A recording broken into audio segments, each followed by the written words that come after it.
Le agradezco mucho a Ricardo Monreal, coordinador de Morena en el Senado, que me tome la llamada. Ricardo, buen día. ¿Qué tal, Pascal? Me da gusto saludarte a ti y a tu auditorio esta mañana. Bueno, ayer se aprobó en Comisiones Unidas del Senado el dictamen de la ley de revocación del mandato que ahora irá al Pleno del Senado y pues digamos que no encontró consenso entre las diferentes fuerzas políticas el tema de la pregunta. Tú propusiste una pregunta que digamos que propone o pregunta sobre la continuidad del mandato del presidente López Obrador y la oposición pues argumentaba que en la Constitución se habla de revocación y se habla de pérdida de confianza. ¿Por qué no fue posible llegar a un consenso respecto de la pregunta que se hará en la consulta de revocación, Ricardo? Mira, primero, en la iniciativa original, si tú lo recuerdas como alguna parte del auditorio, se contemplaba una pregunta que establecía la falta de confianza. En la primera iniciativa que presenté. Luego el consenso del grupo mayoritario pugnó y acordó que intentáramos una pregunta en sentido positivo, no en sentido negativo. Aunque de acuerdo con la Constitución, esta figura jurídica de revocación es negativa. En el caso de la ratificación es positiva. Pero yo te diría, Pascal, que de los 60 artículos que contiene el proyecto aprobado de ley de revocación de mandato, solo en 2 artículos hay falta de consenso. En el resto, es decir, en los 58, hay más o menos el acuerdo y el consenso de aceptarlos. Estos 2 artículos, uno de ellos es la pregunta. Y te puedo decir, como coordinador de la mayoría, que estamos en disposición de que una vez en la plenaria se discuta, puede revisarlo, rediscutir estos 2 artículos que no fueron consensados en el seno de las comisiones. Para mí, las comisiones trabajaron bien, la de Gobernación y Estudios Legislativos, y en este momento solo 2 artículos de los 60 tienen discusión. Ahora, no irán, por lo que tú decías al principio, no irán a el Senado, a la plenaria del Senado. Esa es la otra discusión que tenemos, más bien política que jurídica, el tema del periodo extraordinario. Este dictamen se tratará de introducir en un periodo extraordinario que podría celebrarse esta semana si la permanente lo autoriza. Aunque en la permanente recordemos, Pascal, que se requieren 2/3 partes de sus integrantes que Morena con sus aliados no reúne por la composición misma plural de la comisión permanente. Entonces, estamos intentando. No es fácil.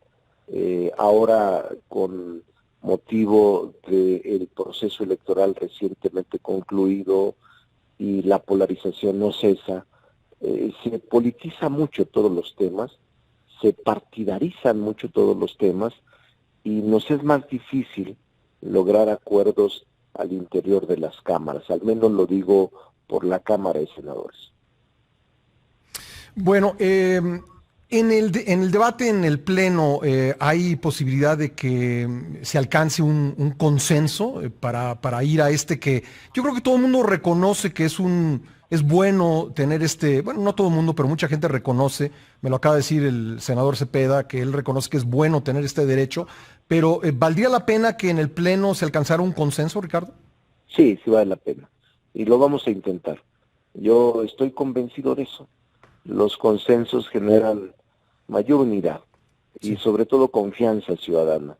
Si estos 2 artículos, el de la pregunta y algo sobre el proceso o procedimiento de la llevada a cabo de este ejercicio único, inédito en la historia de México, vale la pena, Pascal, hacer el esfuerzo, y por eso yo como coordinador de la mayoría les puedo decir a los senadores que componen las comisiones y el Pleno, que hay disposición plena para poder rediscutir la pregunta y buscar algo que nos satisfaga.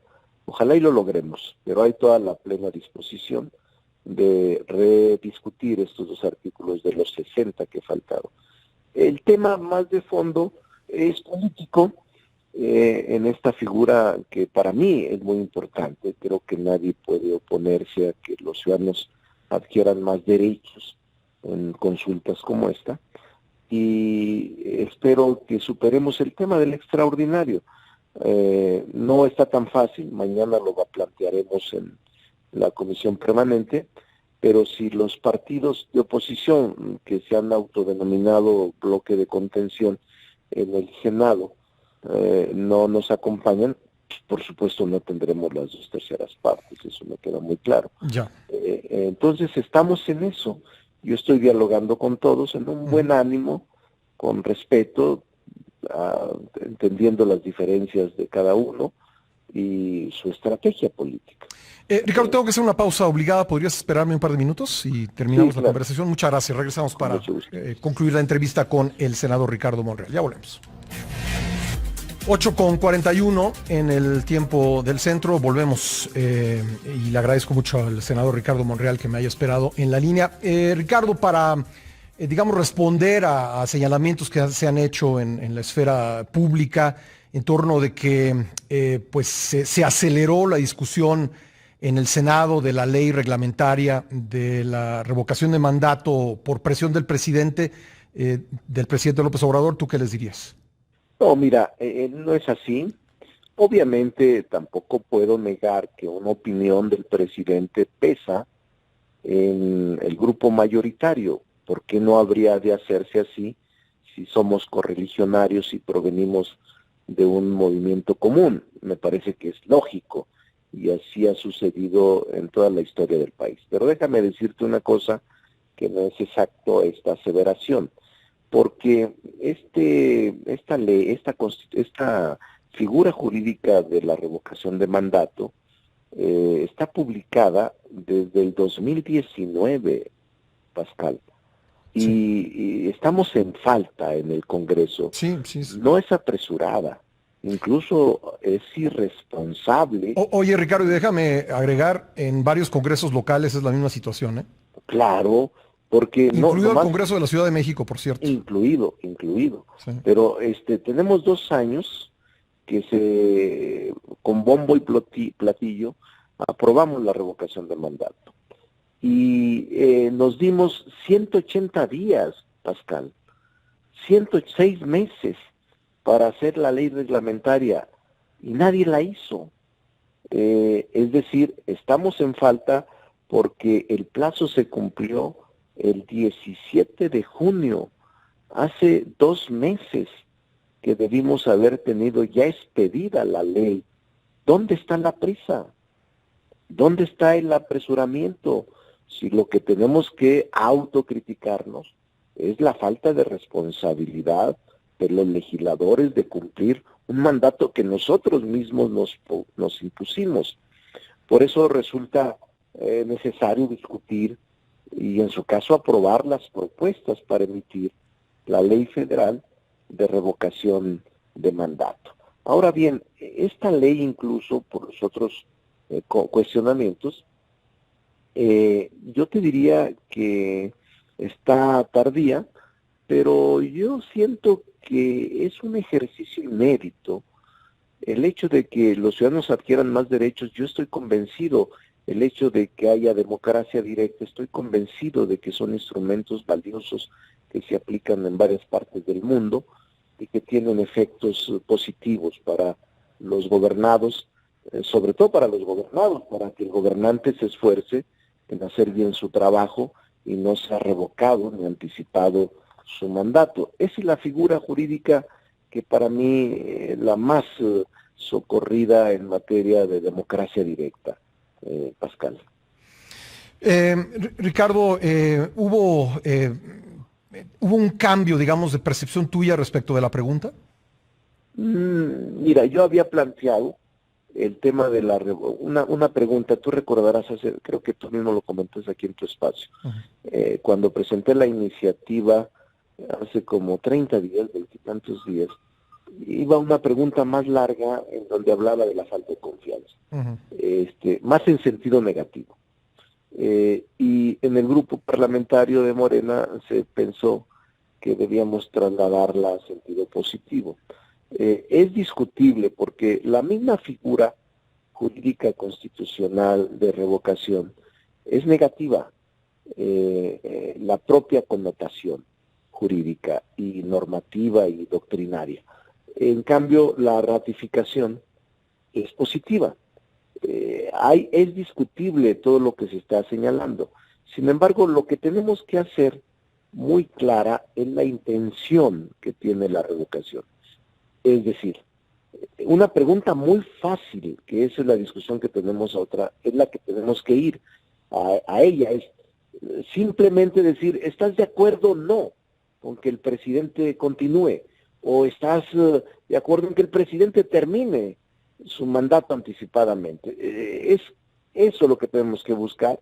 No se requiere ser tan sabio para buscar una pregunta que sea muy clara para la población de todos los niveles y de todos los sectores, Pascal. Por eso me parece que la discusión de la revocación de mandato es más política, más partidista, sin que yo niegue que después del proceso electoral la polarización en la sociedad sigue. Los sectores políticos tenemos enfrentamientos de todo tipo por cualquier cosa. Sí, tú me lo habías dicho justamente, y no sientes que en este momento, digamos, que se realice en marzo esta consulta sobre revocación contribuirá a la polarización. Sí, puede ser, pero esa discusión, por ejemplo, que es muy buena tu pregunta, Pascal, ya está resuelta, es decir, desde hace 20 meses, en la discusión de la reforma constitucional, se prevé, incluso ya es norma vigente, te recuerdo uno de los artículos, el cuarto transitorio, respecto de este periodo de 6 años que inició en el 2018, en el cuarto transitorio se señala que habrá ya la solicitud de firmas, debe de comenzar durante el mes de noviembre hasta el 15 de diciembre del 2021, es decir, ya la Constitución lo señala, Pascal, es un mandato constitucional el que celebremos la revocación de mandato. Esta pregunta tuya pudo haberse también valorado en su momento, hace 2 años, porque no hemos dejado de estar en ese ambiente de polarización, de crispación. Incluso el propio transitorio señala que la petición correspondiente, que tú sabes que debe de tener cuando menos el 3% de la lista nominal, debe presentarse en los primeros 15 días del mes de diciembre del 2021 ante el INE para que emita la convocatoria 20 días después. Es decir, ya parte del procedimiento, Pascal, es derecho vigente, es obligatorio hacerlo. Y lo que estamos nosotros haciendo es diseñar el procedimiento en la ley reglamentaria para que no dejemos al INE actuar discrecionalmente y emitir ellos ordenamientos internos que sustituyan al legislador. Es decir, que la autoridad solo se someta a lo que la ley señala que es el principio de legalidad. Pues Ricardo, vamos a estar pendientes de la discusión. Difícil un extraordinario, ¿verdad? No quiero adelantar nada, bueno. Pero bueno, yo siempre hago el intento hasta el final, pero veo las cosas ahora más complicadas que antes porque es difícil, pues está la agenda partidarizada, politizada. Pero bueno, sí, no hay que cansarse, hay que seguir dialogando con los grupos que piensan distinto que nosotros y no perder la calma ni la paciencia de buscar acuerdos y consensos que nos encuentren y no que nos profundicen en el desencuentro. Agradezco la buena disposición que siempre tienes, Ricardo, para conversar con nosotros. Siempre, para servirte, Gracias. para ti y para todo tu auditorio. Muy amable, gracias.